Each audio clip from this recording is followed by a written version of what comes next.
Welcome back to the dojo. This is a brown belt lesson. I will assume you are comfortable with interfaces, dependency injection, and writing a test. And I will assume nothing at all about async. Every term gets defined the first time it appears. If the channel is useful to you, subscribing helps it reach more people. Let's train.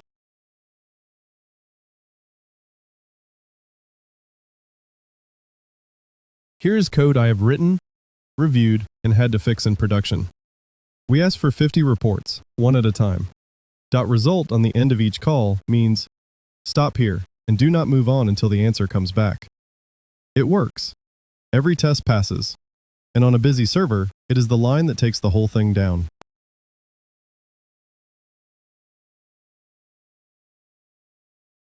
Here is why.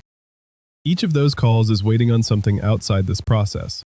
And while it waits, the thread running it can do nothing else. A thread is the worker that executes your code, and your application has a limited pool of them. 200 requests arrive, 200 threads are parked doing nothing, and the 201st request has nobody left to serve it.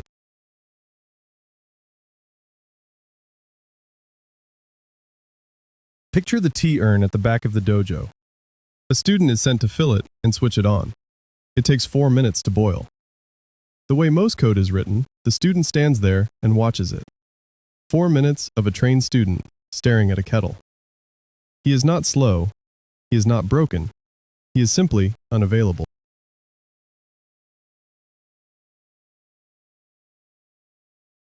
Now the sensible version. He switches the urn on, walks back to the mat, and trains. When the urn whistles, he goes and fetches it. Notice what did not change.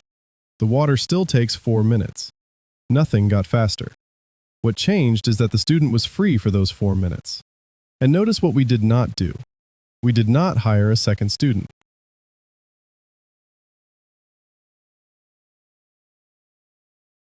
So, the bad smell. In code. This is a method that fetches one report. GetReport async does the slow part, and .result on the end says, block this thread until the value arrives. The word block is literal. The thread stops. It does not run other work. It does not go back to the pool. It stands at the kettle.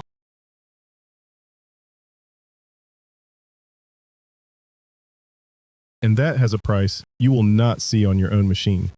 Because on your own machine, there is one request at a time. Under load, it looks like this.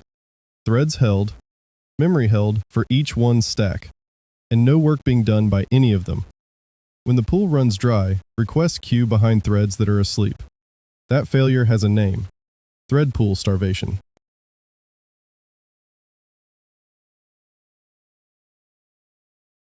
The fix is 2 words. Async, on the method, and await, on the call. Await says, this value is not ready yet, so do not stand here. Hand control back to whoever called this method, and when the answer arrives, carry on from this exact line.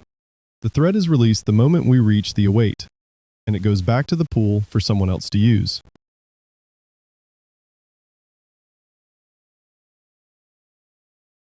It is worth being precise about that, because await looks like it pauses. It does not pause the thread. It splits your method in 2. Everything before the await runs now, and everything after it is packaged up as a piece of work to run later, when the result arrives. The method returns to its caller at the await, unfinished, and is resumed for you.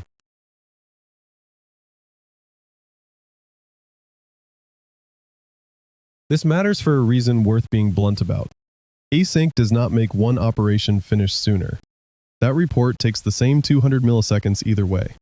What it changes is how many operations one machine can have in flight at once. Because the threads are not sitting still. You are not buying speed. You are buying capacity.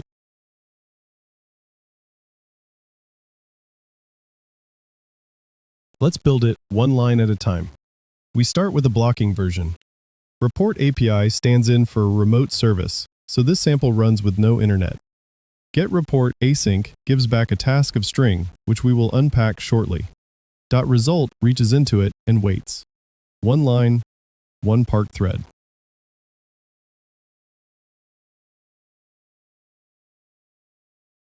Now the change. .result comes off and await goes on the front. Read it as start this and give me the string when it arrives. The variable on the left is still a plain string, not a task. Await is what unwraps it. The shape of the code did not change at all, which is rather the point of the syntax.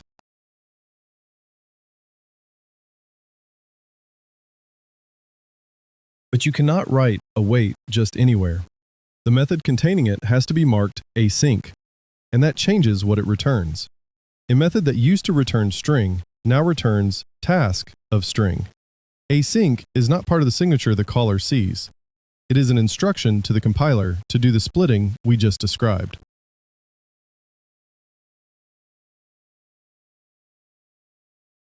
And the caller does the same thing. It awaits fetch report async, so it is itself async, and it returns task. This is what people mean by async all the way down. Once one method is async, its callers await it, and theirs await them, up to the top. In a console program, the top is main, and main is allowed to be async.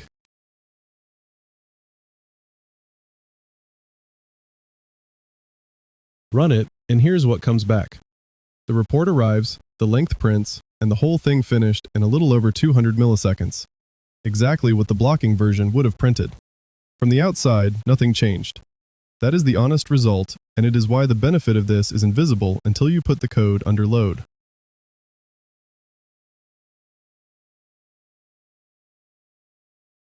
Now the second thing, and it is the misconception that causes the most damage. Async does not mean threads. Here's the code that belief produces. Task.Run, wrapping a call that was already asynchronous with .result inside it. The author's reasoning was, put it on a background thread so it does not block. Read what it actually does.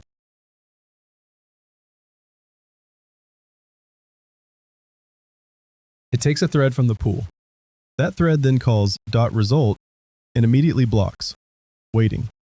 So we have paid for a thread, moved the blocking onto it, and hidden it from ourselves. We used one thread to wait for something that needed no thread at all. The original code blocked one thread. This one blocks one and borrows another.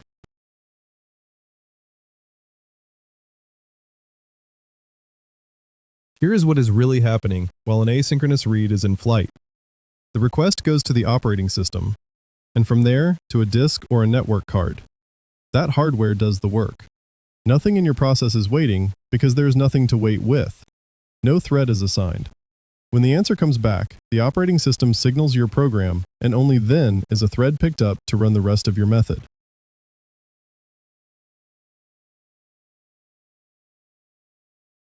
So an await has 3 moments, and they are worth separating. First, the operation is started. Second, your method hands control back and the thread leaves. Third, the result arrives and the remainder of the method is scheduled onto a thread, which may well be a different thread from the one you started on. Only the first and third cost you a thread. The middle, the waiting, costs nothing.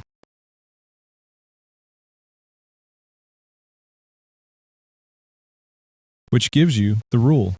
If the work is waiting, use async and await. Reading a file, calling a service, querying a database, none of those need a thread while they are in flight. If the work is thinking, adding up a million numbers, resizing an image, then it does need a thread. And Task.Run is the right tool for it. Waiting is not thinking.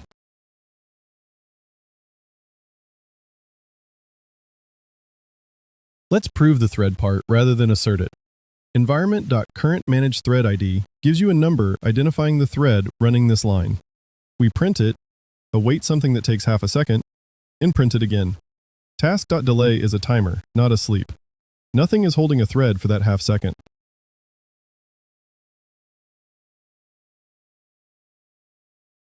And the two numbers are different.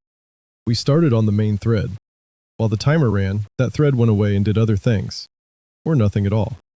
When the timer fired, the rest of the method was picked up by a thread from the pool, and it was not the one we began on. Your own numbers will differ from mine. That they differ at all is the point.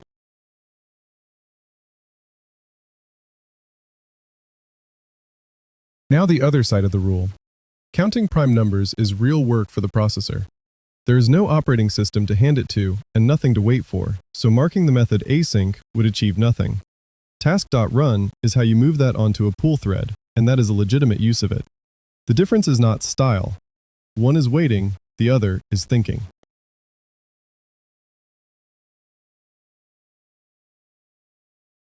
Run both together and the shape is clear. The awaited delay released its thread and came back on another one. The task.run call occupied a pool thread for the whole of its work, because that work had to happen somewhere. Two tools, two jobs. Using the second one for the first is the mistake we opened this section with.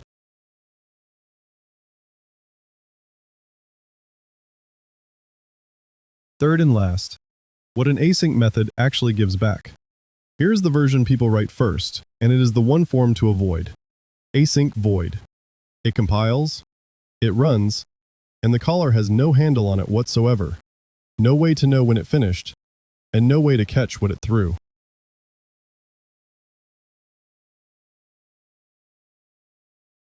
So this happens. The method throws, half a second after the caller has moved on. There is no task for that exception to be attached to, so it has nowhere to go except the top of the process, and the process ends. A try-catch around the call site will not save you, because by the time it throws, the call site has already finished.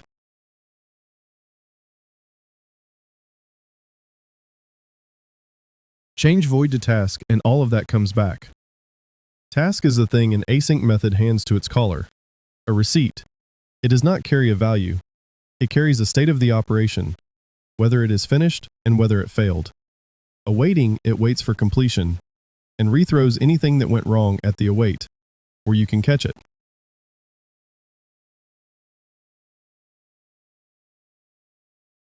And when the method does produce a value, the receipt carries it. Task of int, task of string, task of whatever you are returning. Notice the return statement inside. You write return with the plain value, not with the task. The compiler does the wrapping. This trips people up in both directions, so it is worth saying twice. Inside an async method, you return the value. Outside, the caller receives the task.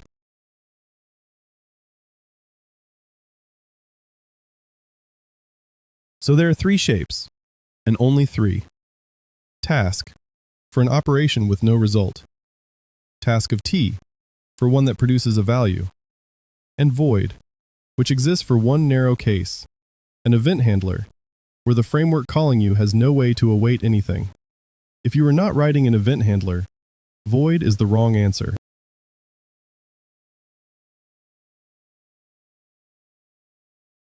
In code then, save report async writes the report to disk. Write all text async is genuinely asynchronous file input and output. The writing is done by the operating system, not by a thread of ours. There is no value to hand back, so the method returns task. Nothing generic. No angle brackets.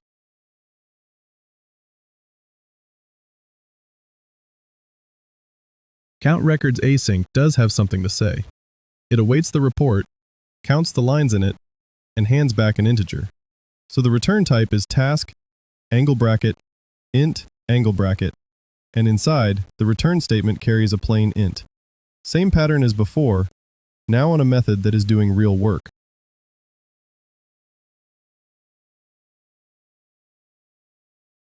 At the call site, both are awaited the same way, and the difference is what you get back. Awaiting save report async gives you nothing, so it stands alone as a statement.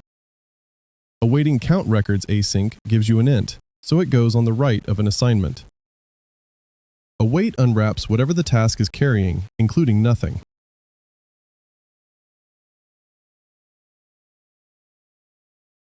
Run it, and both do their jobs. The file is written, the count comes back, and neither call blocked a thread while the disk did its part. Two methods, one with a value and one without, awaited identically. Once the return types are right, the rest of async stops being surprising.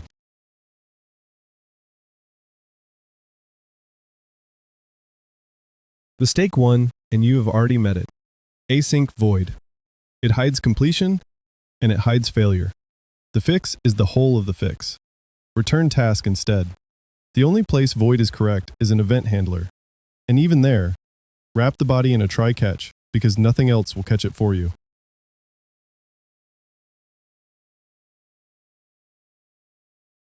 Mistake 2. Dot result and its twin, dot wait, on a task that is not finished. In a console application or a modern web application, this blocks a pool thread, which is the starvation problem we opened with. In a desktop application, it can do worse. The thread it blocks is the same one the continuation needs in order to resume, and neither side can move. That is a deadlock, and it does not throw. It simply stops.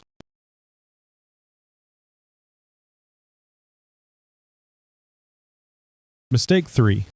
An async method with no await inside it. The compiler warns you, CS1998. This method will run synchronously. Async with nothing to await buys you nothing and costs a little. If you have the value already, drop the async and return task.fromResult instead. Do not add an await just to silence the warning.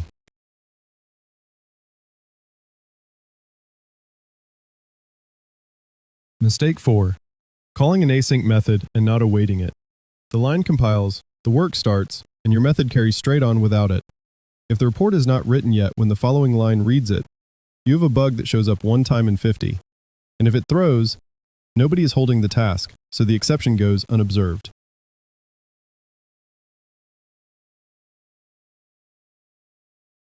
Mistake 5. And this one is a missed opportunity rather than a fault. Awaiting inside a loop when the calls do not depend on each other. 50 reports at 200 milliseconds each, awaited one after another, is 10 seconds. Start them all, collect the tasks, and await task.whenAll, and it is closer to the slowest single one. Await when you need the answer, not before.